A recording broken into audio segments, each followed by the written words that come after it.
विद्यालय ताला दांडरे पिला मद्यप शिक्षक को बदली देवे आंदोलन। स्कूल रे ताला दांडरे पिला एभली दृश्य देखा मिली सिलेटपाली पद्मपुर उपखंड एवं बलांगीर जिलार सीमांत अवस्थित सिलटपाली गाँव में शिक्षक अभाव जो आज छात्र छात्री एवं अभिभावक मानू दांडर बसी आंदोलन करिया पड़ुछि। बुडेन पंचायत अंतर्गत सिलेटपाली उच्च प्राथमिक विद्यालय प्रथम रु अष्टम श्रेणी पर्यंत रही। एठारे 100 रु अधिक पिला पाठ पढ़ुछंती। सिलेटपाली विद्यालय 5 जन शिक्षक शिक्षयित्री रहिथिले हेले एबे सेठारे 3 जन शिक्षक शिक्षयित्री रहिछंती, किंतु सेमानक मध्यरु जने शिक्षक तो प्राय सबुदिन निशा सेवन सहित विलंब विद्यालय को आसुछंती। तेणु पिला मानक पाठ पढ़ारे बाधा उपुछि।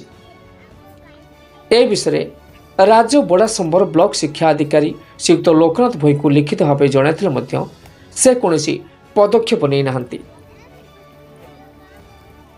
तेणु ए शिक्षक को बदली सहित नूतन शिक्षक नियुक्त बेले आज सिलेटपाली विद्यालय ताला बंद करी दांडरे बसी रही छात्र छात्री एवं अभिभावक माने। पद्मपुर आबू खान को रिपोर्ट ओटीएन टीवी।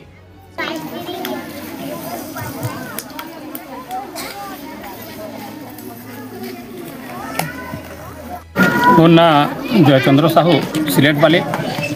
देखुन आपण मैंने आज जेन दृश्य देखबार लगे पाऊँ आमर सिलेटपाली सरकारी उच्च प्राथमिक विद्यालय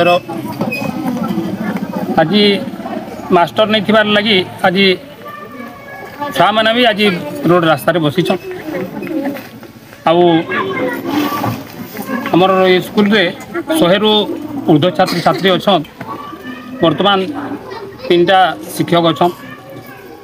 प्रथमे तो 5टा टीचर थिले से भितरु जड़े को आम फुलमतीपुर ट्रांसफर कराई आउ जड़े को सीआरसीसी तो वर्तमान 3 जन अच्छा। से 3 जन भितरु जड़े प्रत्येक दिन आम मद्यपान कर स्कूल जाऊँ कौन सी दिन शिक्षक ड्यूटी नहीं करवार कि से टाइम भी नहीं आसवा। तो इथिले आम ब्लॉक बीओ ऑफिस जाकर बीओ के भी अनेक थर जनईछू 2-3 मास हो गलान आरो एप्लिकेशन भी देथिलो, किंतु दुखर कथा आज पर्यटन से कौन प्रकार पदक्षेप नहीं करी इनक्वारी भी नहीं आसी। से आम बाध्य होकर स्कूल आउ कमिटी गाँववासी समस्ते मिसिक आज हमार स्कूल के बंद करवार निष्पत्ति नहीं आज स्कूल ताला बंद करछू। इथिर आम और बुढ़ेन पुलिस स्टेशन भी गोटे लेखिक जनईछू।